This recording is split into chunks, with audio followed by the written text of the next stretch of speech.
సరే, వాక్యంలోకి వెళ్దాము. అయితే మనము ఇప్పటి వరకు నిర్గమాకాండం ధ్యానించుకుని ఉన్నాం కదా. నిర్గమాకాండంలో అనేక విషయాలు ఎంతో క్లుప్తంగా స్పష్టంగా ధ్యానించుకోవడానికి దేవాతి దేవుడు మనందరికీ కూడా ఎంతో సహాయం చేశారు. అలాగే మనము ఫస్ట్ నిర్గమాకాండం స్టార్ట్ చేసుకునే కంటే ముందుగా మనము సామెతల గ్రంథం ధ్యానించుకునే వాళ్ళం, గుర్తుందా? మనము ఈ మీట్ స్టార్ట్ చేసే ముందు దేవా మీట్ అయితే స్టార్ట్ చేయమన్నారు, ఏ వాక్యం మేము షేర్ చేసుకోవాలి, ఏ మాటలు మేము మా ఫ్రెండ్స్తో షేర్ చేసుకోవాలని దేవుడిని అడిగినప్పుడు దేవుడు ఇదంతా కూడా మనమందరం యూత్ కదా, యూత్ కోసము మీరు అందరూ గ్యాదర్ చేసుకుంటున్నారు కాబట్టి యూత్కి చాలా దగ్గర సంబంధం ఉన్న గ్రంథము సామెతల గ్రంథం. ఈ గ్రంథమును మీరు ధ్యానించండి అని దేవుడు సెలవేయడం జరిగింది. ఆయన చెప్పిన ప్రకారంగానే మనము సామెతలు మొదటి అధ్యాయమును ఎంతో వివరంగా వివరించుకున్నాం. ఈ రోజు నుంచి మనము రెండో అధ్యాయం చూద్దాం. రెండో అధ్యాయంలో దేవుడు మనతో ఏ విధంగా మాట్లాడుతున్నారు, మనల్ని యాజ్ ఎ యూత్గా దేవుడు మనల్ని ఎలా నడుచుకోమంటున్నారు, ఏ విధమైన నడవడిక కలిగి ఉండమంటున్నారు అనే విషయాలను బట్టి ఈ రెండో అధ్యాయంలో మనం తెలుసుకుందాం. ఈ రోజున నా వాక్యంకి వచ్చేసి టైటిల్ జ్ఞానమునకు నీ చెవియొగ్గుము. జ్ఞానమునకు నీ చెవియొగ్గుము.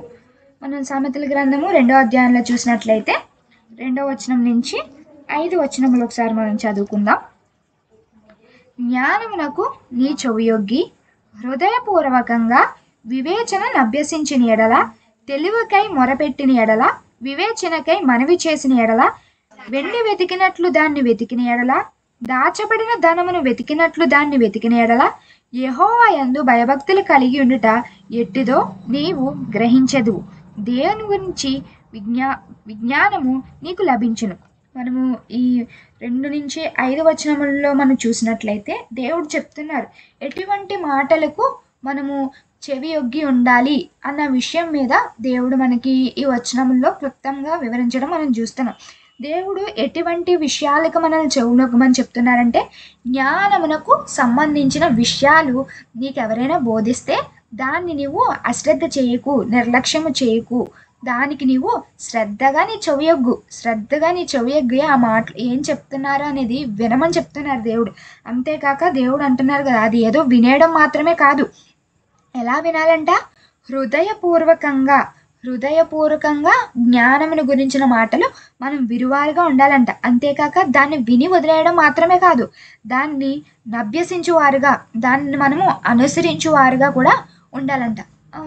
యాజ్ ఎ టీనేజర్స్గా మనము ఒక ఉదాహరణ మనం చెప్పుకున్నట్లయితే, మనం ఎలా ఉంటున్నాము, మన కాలేజెస్లో కానివ్వండి లేదా బయట ఆయా సందర్భంలో మనకంటే కొంచెం ఎల్డర్ ఏజ్ ఉన్న వాళ్ళు కానివ్వండి లేదా సమ్ రిలేటివ్స్ కానివ్వండి, ఎప్పుడైనా వచ్చి అరే నువ్వు పలానా వాళ్ళ అబ్బాయి కదా, పలానా వాళ్ళ అమ్మాయి కదా, మీ డాడీ చాలా కష్టపడుతున్నారు రా, మీ మమ్మీ చాలా కష్టపడుతున్నారు, నువ్వు బాగా చదువుకోవాలి, మంచి జాబ్ కొట్టాలి, వాళ్ళని మంచిగా చూసుకోవాలి అని ఇవన్నీ విషయాలు మనకి చెప్పుకుంటూ వస్తున్నారు అనుకోండి, మనకి ఎలా అనిపిస్తుంది, అబ్బా అంకుల్ మొదలు పెట్టారా, మళ్ళీ ఇవన్నీ మీరు మాకు చెప్పాలా అన్నట్టుగా అనిపిస్తుంది కదా ఒక మాట. చెప్పండి. అంతేకాకుండా కాలేజెస్లో ఎవరైనా మనకి సమ్ టైమ్స్ సెమినార్ ఇవ్వడానికి కొంచెం సమ్ అచీవ్ చేసిన పర్సన్స్ని స్పెషల్గా పిలుస్తారు. సమ్ సెమినార్స్ ఇవ్వడానికి కానివ్వండి లేదా స్టూడెంట్స్ని మోటివేట్ చేయడానికి కానివ్వండి, సమ్ పర్సన్స్ అనే వాళ్ళని స్పెషల్గా ఇన్వైట్ చేస్తారు. ఇదిగో మా స్టూడెంట్స్కి మీరు ఎలా మీ గోల్ని అచీవ్ చేశారు, ఎలా మీరు ఇంత సక్సెస్కి వచ్చారో చెప్పండి, షేర్ చేసుకోండి అని పిలుస్తారు.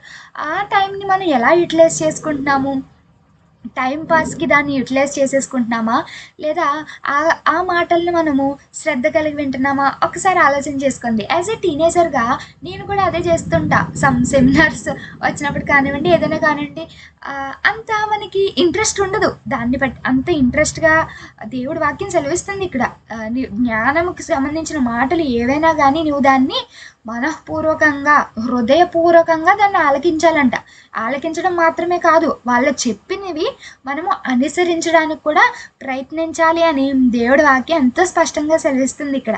కానీ ఒక్కసారి మనం ఎలా ఉన్నాము అని ఆలోచన చేసుకుందాం. ఇప్పటి వరకు మనము ఎవరైనా ఏదైనా మంచి సజెషన్స్ కానివ్వండి, మంచి ఇదిగో నీ వేని ఇలా టర్న్ చేసుకో, నీవు సమ్ అచీవ్ చేస్తావు, నీ గోల్స్ని నువ్వు రీచ్ అవుతావు అని ఎవరైనా చెప్తుంటే చెప్పావులే అన్నట్టుగా వదిలేస్తున్నామా, లేదా ఓకే నా మంచి కోసమే చెప్పారు కదా ఈ వేలో ట్రై చేద్దాము అన్నట్టుగా మన మంచి కోసమని తీసుకుంటున్నామా? ఇంకా మనకి చెప్పాలంటే ఇది మనకి చాలా ఒక అడ్వాంటేజ్. మన పేరెంట్స్కి కానివ్వండి, గ్రాండ్ పేరెంట్స్ కానివ్వండి, ఇలా గైడ్ చేసేవాళ్ళు ఎవరూ లేరు. ఇంకా చెప్పాలంటే మనకి మన పేరెంట్స్ చాలామంది కొంచెము చదువుకోలేని వాళ్ళే ఉంటారు. లైక్ ఫార్మింగ్ చేస్తున్న వాళ్ళు కానివ్వండి, లేదా వేరే చిన్న చిన్న బిజినెస్ చేసుకుంటున్న వాళ్ళు కానివ్వండి, అలా అయి ఉండొచ్చు. కానీ ఆ టైంలో వాళ్ళు చిన్నపిల్లలుగా ఉన్నప్పుడు ఆ టైంలో ఇదిగో నువ్వు చదువుకోరా, నీకు మంచి ఫ్యూచర్ ఉంటుంది, ఇలా మంచి ఇలా సో నీకు గ్రోత్ ఉంటుంది అని ఆ టైంలో వాళ్ళకి చెప్పే వాళ్ళు ఎవరూ లేక ఈరోజు ఏ పని దొరికితే ఆ పని చేస్తున్నారేమో. కానీ వాళ్ళు కూడా ఒక టైంలో ఫీల్ అవి ఉంటారు కదా, మన పేరెంట్స్ మనతో ఉండొచ్చు అని ఉండొచ్చు, ఆ రోజున నేను కూడా ఇలా చదువుకుని ఉంటే బాగుండేది, ఈరోజు మంచి పొజిషన్లో మంచి జాబ్ మన చేతిలో ఉండేది, ఇంకా మనం హ్యాపీగా ఉండేవాళ్ళమని సమ్ టైమ్స్ వాళ్ళు కూడా మనతో షేర్ చేసుకునే వాళ్ళే ఉంటారు కదా. కానీ మన ఈ జనరేషన్లో ఏంటంటే మనకి గైడెన్స్ ఇవ్వడానికి చాలామంది ఉన్నారు, చాలా వేస్ కూడా మనకు ఉన్నాయి.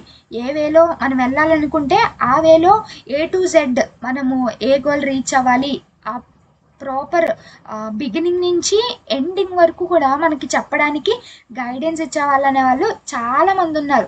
కానీ ఈ జనరేషన్లో ఉన్న వాళ్ళకి దాన్ని ఎలా యూటిలైజ్ చేసుకోవాలో తెలియట్లేదు అసలు. ఎవరైనా సమ్ మంచిని గురించి, జ్ఞానం గురించి బోధిస్తుంటే దాన్ని సర్లే లైట్ ఏదో ఈ మూమెంట్ చిల్ అవుదాం కదా మనము అని విని వదిలేస్తున్నాం అంతే. కానీ దేవుడి వాక్యం ఎంతో వివరంగా చెప్తుంది కదా, ఆ మాటలు నీవు హృదయపూర్వకంగా వినాలి, దాన్ని నీవు అనుసరించాలి, దాన్ని నీవు నడుచుకోవాలి అని వాక్యం సెలవిస్తుంది. అంతేకాదు ఇంకా మనం 3, 4, 5 వచనాల్లో చూసినట్లయితే తెలివికై మనం మొరపెట్టాలంట. 3వ వచనంలో తెలివికై మొరపెట్టిన ఎడల, వివేచనకై మనవి చేసిన ఎడల మనం ఏం చేయాలంట, ఇటువంటి జ్ఞానము గురించిన మాటలు వినటానికి మనము ఆశ కలిగి ఉండాలంట. ఇంకా చెప్పాలంటే 4వ వచనంలో వెండిని వెతికినట్లుగా దాన్ని వెతికిన ఎడల, దాచబడిన ధనము వెతికినట్లుగా దానిని వెతికిన ఎడల. మనము జ్ఞానము గురించిన మాటలు వెతకాలంట. మనం ఎలాగా, ఒక వెండిని వెతికినట్టు. ఒక గోల్డ్ వస్తువు ఏదైనా మిస్ అయితే దాన్ని మనం ఎంతలా వెతుకుతాం చెప్పండి. ఇంకా మనం దాచిపెట్టిన ధనం మనకు కనబడకపోతే ఇల్లు పీకు పందిరేసినంత పని అవుతుంది మనకి. ఒక 5 రూపీస్ ఎక్కడ పెట్టామని అన్నీ కూడా తీసివేసి వెతికేస్తాం. అలాగా జ్ఞానం గురించిన మాటలు మనం వెతకాలంట. ఇంకా మన ఈ జనరేషన్లో మనకున్న లక్ ఏంటంటే మనము అటువంటి మాటలు వెతుక్కోని అవసరం లేదు, వాళ్ళే మన యొద్దకు వచ్చి చెప్తున్నారు. సెమినార్స్ రూపంలో కానివ్వండి, లేదా ఎల్డర్స్ పెద్దవాళ్ళైన వారు ఇదిగో ఇలా నడుచుకో అని చెప్పడం కానివ్వండి.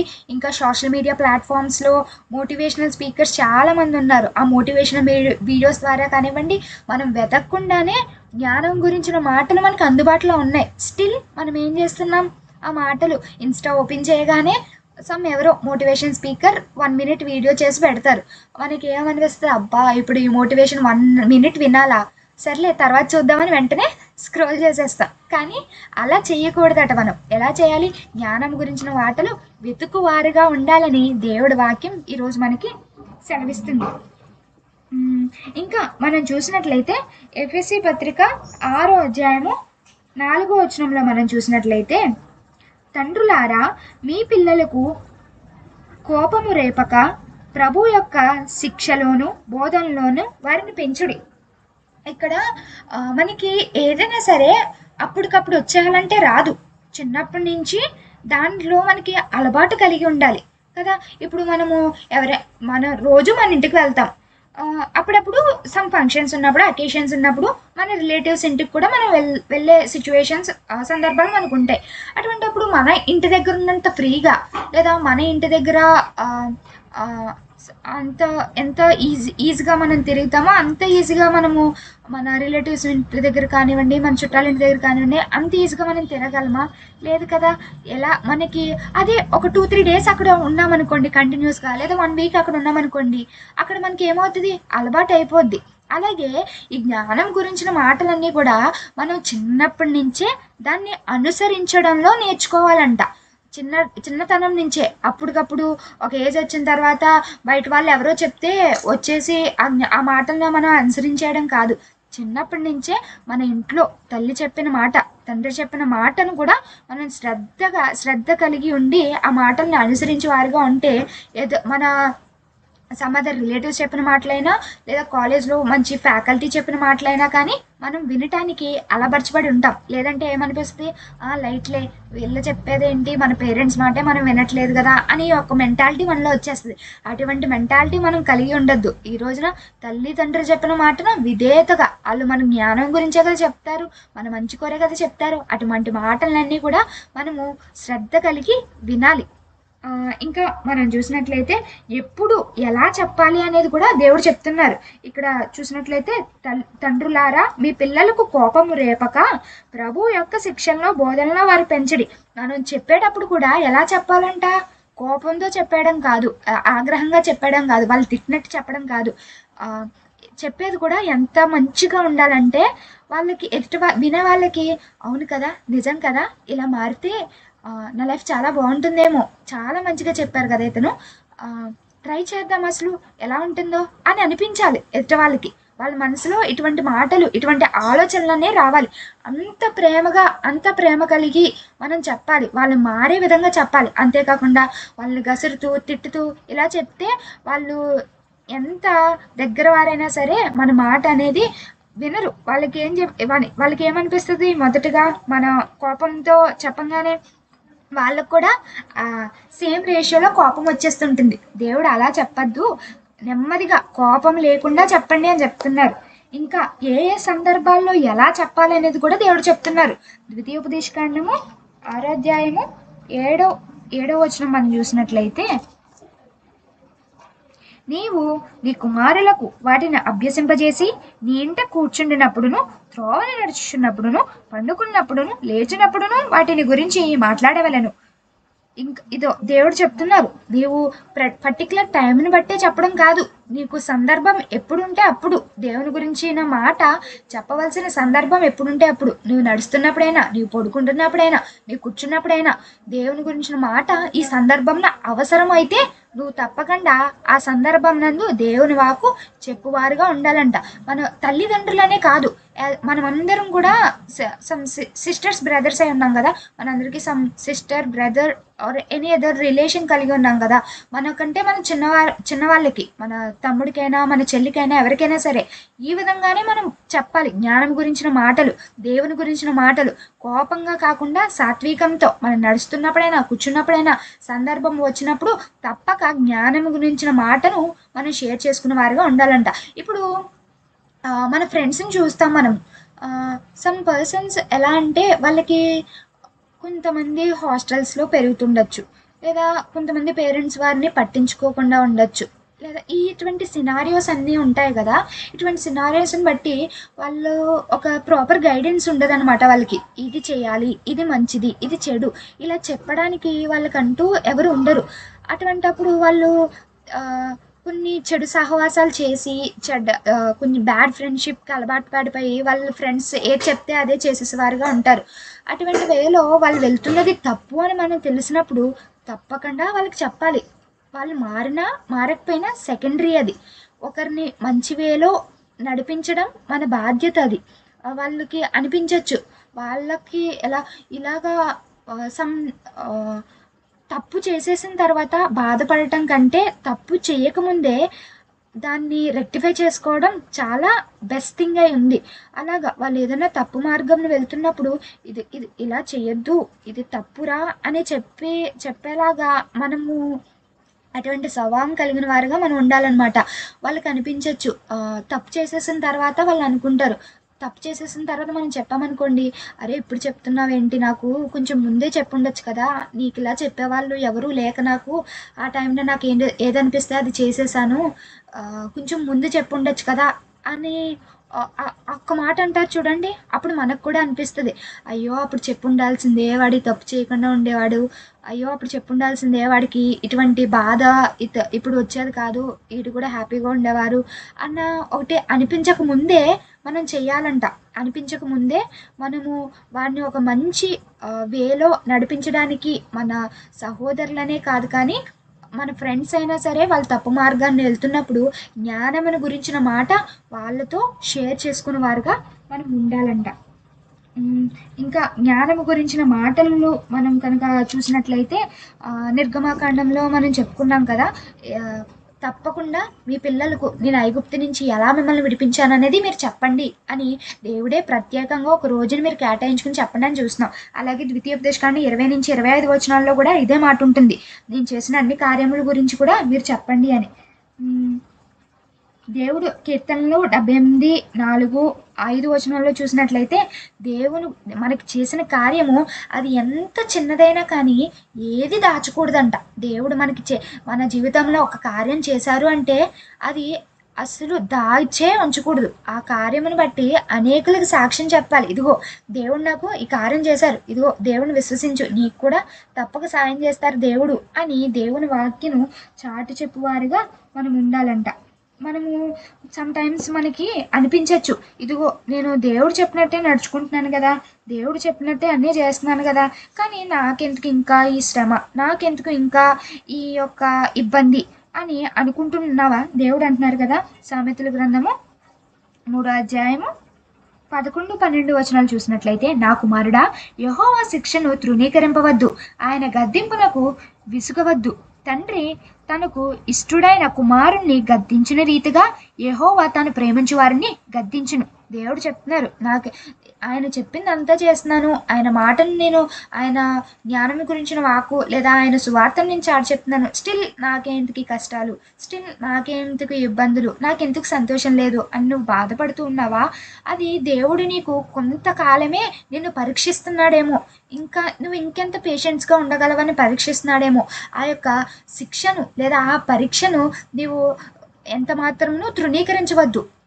ఆ సమయమునందు నువ్వు దేవుని విడిచిపెట్టి వెళ్ళిపోకు. ఇంకా యోబు వలె ఓపిక కలిగి ఉండి, ఇంకా పేషెన్స్ కలిగి ఉండి ఆయన యందు నువ్వు స్థిరముగా నిలబడాలని దేవుడు చెప్తున్నారు కదా. శిక్ష అనేది ఎవరికి ఇస్తారంట? దేవుడు, యెహోవా తాను ప్రేమించు వారిని గద్దించును. ఇప్పుడు మనం చూసినట్లయితే మన పేరెంట్స్ మనల్ని గద్దిస్తారు, ఎందుకంటే మనం వాళ్ళ ఓన్ కాబట్టి, వాళ్ళ సొత్తు కాబట్టి. అలాగే దేవుని సొత్తుగా మనం అందరం ఉన్నాం కాబట్టి, దేవుణ్ణి మనం ప్రేమిస్తున్నారు కాబట్టి మనల్ని దేవుడు గద్దిస్తారు, శిక్షిస్తారు. దానికి మనం ఎలా ఉండాలి? ఒబీడియంట్గా ఉండాలి. దేవా నీవే కదా అని ఆ శిక్షను మనం అంగీకరించేవారుగా ఉండాలి. ఇప్పుడు రోడ్ మీద చాలామంది చాలా ర్యాష్ డ్రైవింగ్ చేస్తుంటారు. అటువంటి వారందరికీ మనం చెప్పలేం కదా. వారెవరో తెలియదు మనకి. ఎక్కడి నుంచి వెళ్తున్నారో తెలియదు, ఎక్కడికి వెళ్తున్నారో తెలియదు. వాళ్ళ నెంబర్ ప్లేట్ చూసి సో అండ్ సో వాళ్ళ డీటెయిల్స్ అన్ని గ్యాదర్ చేసి నువ్వు ఇంత ర్యాష్ డ్రైవింగ్ చేస్తున్నావు, నెమ్మదిగా వెళ్ళు అని వాళ్ళని ఈ విధంగా మనం చెప్పం కదా. ఎవరైతే మన ఇంట్లో ఉన్నారో మన మన బ్రదర్ కానీ మన ఫాదర్ కానీ వాళ్ళ డ్రైవింగ్ చూసి ఇదిగో నువ్వు ఇంత ర్యాష్గా డ్రైవ్ చేస్తున్నావు, ఇంకోసారి కనుక ఇలా ర్యాష్గా డ్రైవ్ చేస్తే నీకు బండి ఉండదు, ఏముండదు, కాలినడకని వెళ్ళాల్సిందే అని ఈ విధంగా గద్దిస్తాం. ఎందుకు? వాళ్ళని మనం ప్రేమిస్తున్నాం కాబట్టి, వాళ్ళని మనం మన వారిగా అనుకుంటున్నాం కాబట్టి, వాళ్ళని మనం కోల్పోకూడదు అని అనుకుంటున్నాం కాబట్టి వాళ్ళని మనం ప్రేమతో గద్దిస్తాం. అలాగే దేవుడు కూడా నిన్ను ఈరోజు గద్దించినా, నీ మీద కోపపడినా అదంతా నీ మీద ఉన్న ప్రేమతో చేస్తున్నారే తప్ప నిన్ను ఇబ్బందుల్లో పెట్టాలి లేదా నీకు శ్రమనివ్వాలి అని కాదు. దేవుడు ఈరోజు చెప్తున్నారు కదా, జ్ఞానమును గురించిన వాకు ఎక్కడున్నా సరే దానిని నీవు చెవియొగ్గి శ్రద్ధగా విని వినడం మాత్రమే కాదు, దానిని నీవు అనుసరించు అని కూడా దేవతి దేవుడు మనందరికీ చెప్తున్నారు. ఈరోజు దేవుడు సామెతలు 2వ అధ్యాయం నుంచి సెలవిచ్చిన వాక్యమును బట్టి మనమందరం కూడా నేర్చుకుందాం. జ్ఞానమును గురించిన వాకు ఎవరు చెప్పినా, మన ఇంట్లో వాళ్ళు చెప్పినా, బయట వాళ్ళు చెప్పినా, వేరెవ్వరు చెప్పినా కానీ శ్రద్ధ కలిగి ఆ మాటలు వినివారుగా ఉండే కృప దేవత దేవుడు మనందరికీ అనుగ్రహించును గాక. ఆమేన్. Thank you.